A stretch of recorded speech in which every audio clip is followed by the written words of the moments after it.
Well, actual involvement in terms of engagement, right? Regular communications, exerting pressure, leveraging the support of certain laws, for example. That's correct, Your Honor. As the Supreme Court held in Walker v. Sons of Confederate Veterans, the government is entitled to favor certain views and disfavor other views.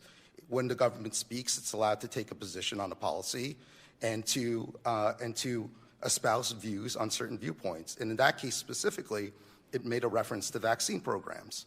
And so that is under but constitutional why isn't there principle. reasonable inference?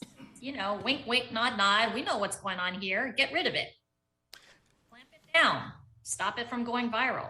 Why isn't there enough of a reasonable inference of a conspiracy here? So the court should look past the labels and conclusions that are set forth in these articles and look to what's actually alleged in the complaint.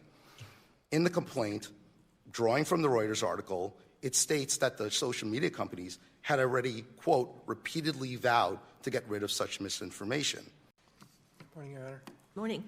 I'm Eric Wolf. On behalf of Twitter, Ellie Chapman is here with me. We're from Perkins Coie.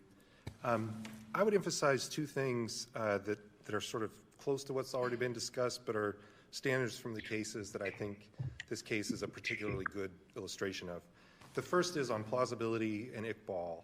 The way we understand that is there an obvious alternative explanation? Those are the Supreme Court's words. So here we have this pretty conclusory allegation of a conspiracy and that this happened because of a conspiracy. Well, the obvious alternative explanation is that Twitter is following its terms of service, which are in black and white, which were posted, and which they were taking down content because of those. It is not plausible that after the pandemic, after declarations of emergency in every single state, which has never happened before, after we were all shut down, after companies, including Twitter, had mandatory vaccinations of their employees, this court was shut down for a long time.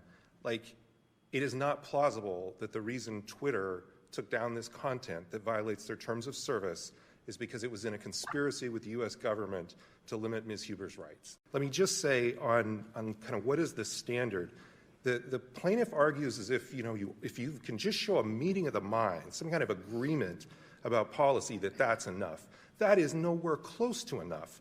The touchstone standard from the Supreme Court is that at the end of the analysis, can you fairly say that this action was attributable to the government? And what's meant by that is that you fairly treat it as the government did this. That's the ultimate standard. So that Twitter and the government have the same views about Twitter or about COVID misinformation or something like that, that is nowhere close to saying that the reason Ms. Huber got kicked off was because the government did it. The government kicked her off.